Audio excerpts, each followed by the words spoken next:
En 2050, ce vieux rêve de Proudhon, dompter la nature, cette dure marâtre, est enfin réalisé. La mégalopole Occitania fait maintenant fi de l'adversité du relief naturel et se développe sans contrainte sur l'ensemble du Languedoc-Roussillon. Quelques échos de nature sont conservés ici ou là, et les fleuves dangereux sont devenus de paisibles canaux. Le Canigou, l'Espinouse, le Mont Lozère désignent les principaux quartiers chics de la mégalopole, d'où la vue est incomparable. L'Europe unifiée avait poursuivi son rêve de Méditerranée et se retrouvait là. Il faut dire qu'il était aussi aisé de travailler pour un monde virtuel à travers le réseau Internet que de travailler à Barcelone ou Berlin et de rentrer le soir chez soi, à condition d'avoir un travail. Certains cercles éclairés dénonçaient les méfaits de l'individualisme à outrance et des idées nouvelles se répandaient, portées par un mouvement subversif, la vie par l'autre. Sans le savoir, cet esprit frondeur renouait avec le passé de l'Occitanie, terre d'hérésie.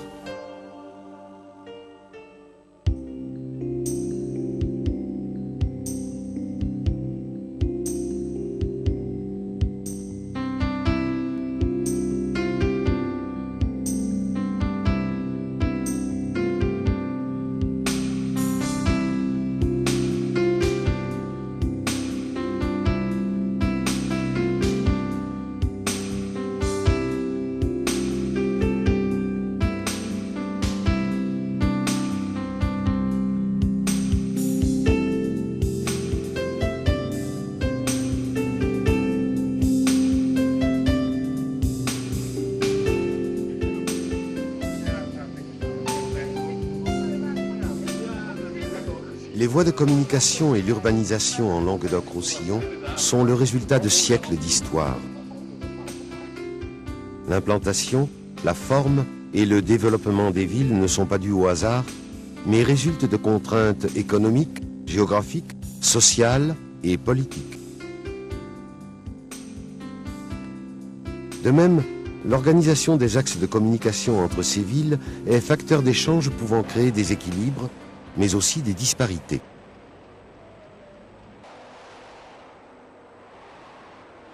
Ainsi, nos choix actuels et futurs concernant l'aménagement des cités, des routes ou des voies de communication engagent l'avenir de notre région. Pour les guider au mieux, il nous faut donc comprendre le sens de la ville et déchiffrer l'empreinte du passé. Qu'est-ce qu'une ville? Sinon un lieu de transformation et d'échange. Elle reçoit de sa périphérie de la matière première qu'elle transforme en produits commercialisés dans une ère d'influence.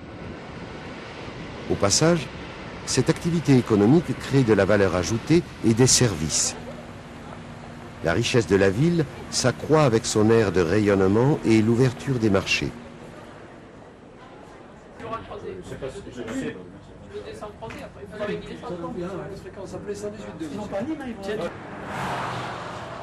Par ailleurs, la régulation des échanges est tributaire de l'environnement politique et des pouvoirs de décision. La trame urbaine reflète les évolutions et les ruptures qui ont marqué son histoire. C'est ce que nous allons découvrir maintenant en remontant la route du temps.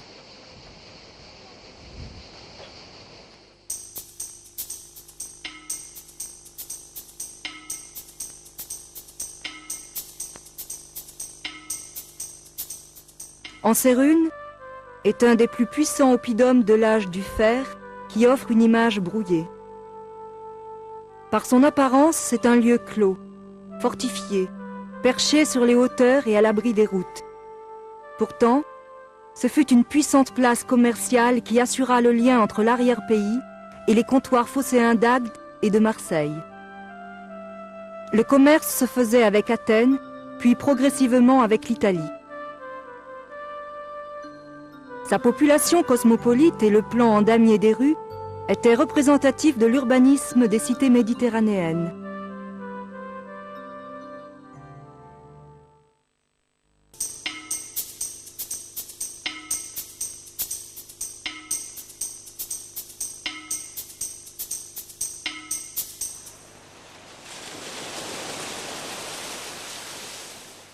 Autant la voie maritime avait été un instrument de commerce, autant la voie terrestre sera un moyen de conquête et d'assimilation du Languedoc-Roussillon. Épine dorsale de la romanisation, la voie domitienne prépare un aménagement rationnel du territoire.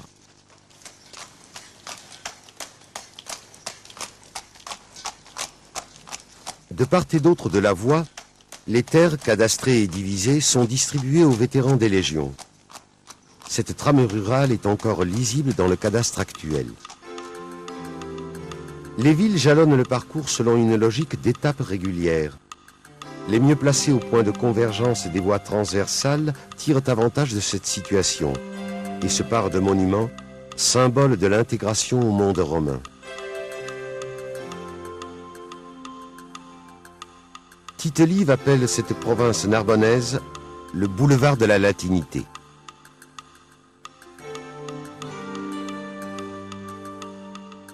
Mais la voie domitienne consacre aussi une vocation de passage à travers le Languedoc-Roussillon, car l'Empire romain s'étend au-delà des Pyrénées. Cet arc méditerranéen se casse en 462 avec l'invasion visigothique et la création de la Septimanie.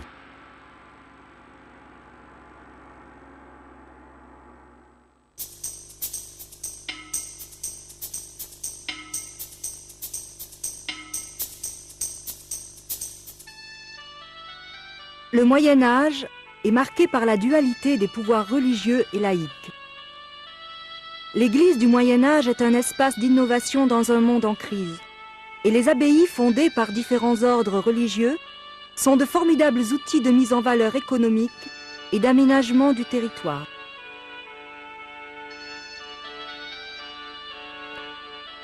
À cette prospérité correspond une ère de bâtisseurs avec l'épanouissement de l'art roman. Les pèlerinages sont nombreux et ce tourisme médiéval est contrôlé par les abbayes qui perçoivent des redevances sur le transport des biens et des personnes.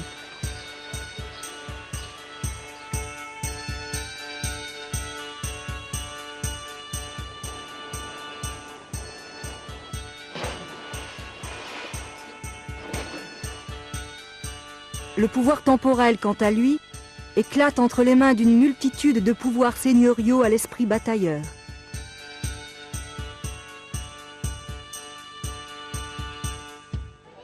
Dans ce champ clos de la féodalité, l'autorité du pouvoir royal s'affirme à travers la construction de villes nouvelles, appelées bastides.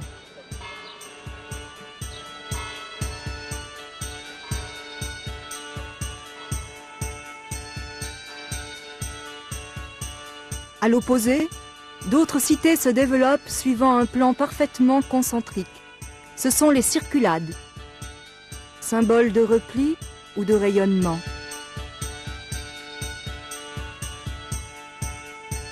Exemple de cette dualité entre pouvoir spirituel et temporel, Montpellier naît et se développe au Xe siècle autour de deux sites voisins, Montpellier et Montpelliérais. C'est à l'abri de ces puissantes murailles que les villes du Moyen Âge se développent malgré tout, animées par les artisans, commerçants et bourgeois, qui arrachent peu à peu le droit de gérer les affaires communales. Ainsi, au cours du Moyen Âge, le château ou l'église sont le noyau autour duquel s'organise le plan urbain, inchangé jusqu'à nos jours, et qui signale le cœur de chaque village, bourg ou ville.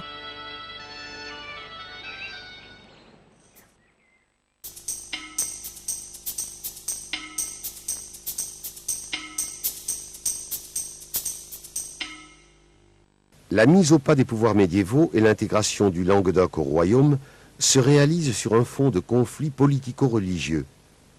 Pour soumettre albigeois puis protestants, les châteaux et les remparts sont démantelés.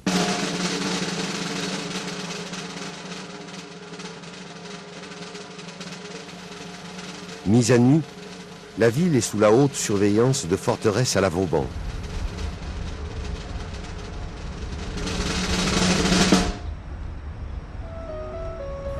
Symbole de soumission, la place royale magnifie la volonté centralisatrice du roi de France.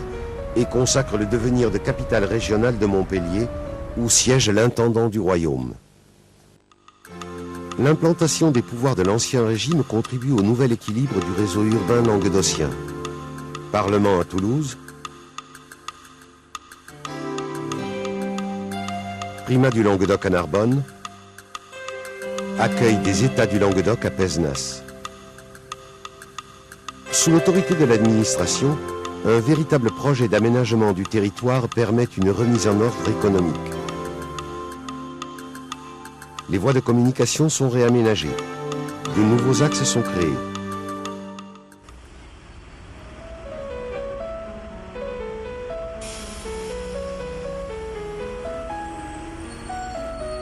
Paul Riquet dessine ponts et écluses, consacrant sa vie et sa fortune à la construction du canal du Midi.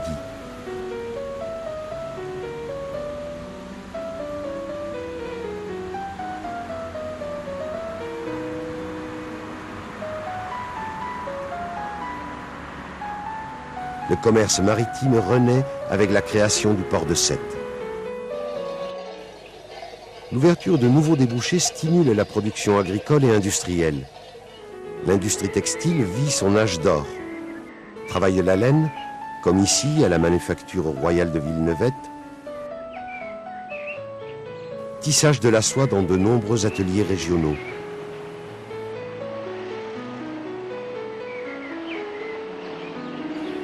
Cette prospérité permet l'embellissement des villes qui voient s'ouvrir de nouveaux espaces publics à leurs portes.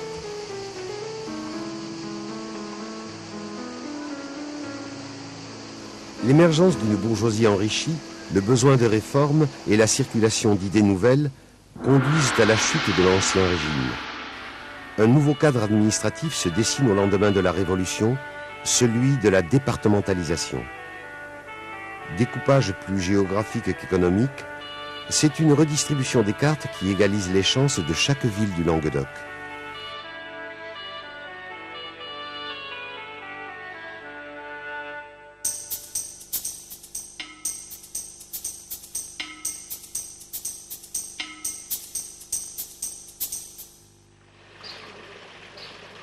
Préparée par les évolutions techniques, la révolution industrielle du XIXe siècle accélère les disparités entre un piémont industriel et un littoral voué à la monoculture de la vigne, source de revenus mirifiques.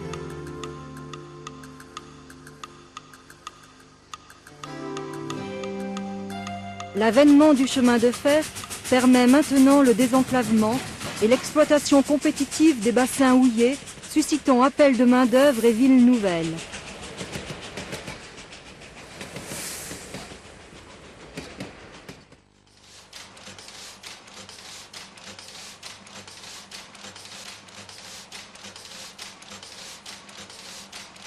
Pourtant, par le fait d'une rude concurrence, la révolution industrielle ruine finalement plus d'ateliers qu'elle ne fait naître d'usines.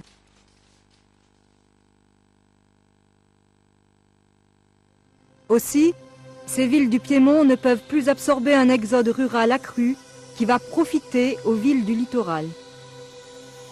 Celles-ci, devenues à l'étroit, jettent bas leurs murailles et comblent leurs fossés. De là, naît le tour de ville, cette ceinture verte et animée qui symbolise le Midi urbain.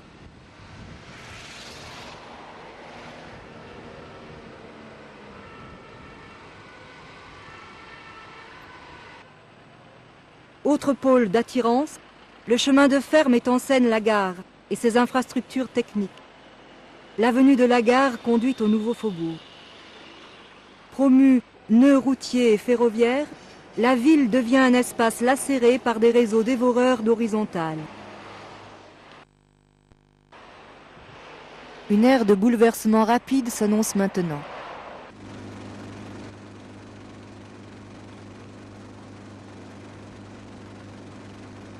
Est-ce que les chemins de la mémoire ne seraient pas les passerelles qui nous permettent de poursuivre avec sérénité notre route vers le futur ?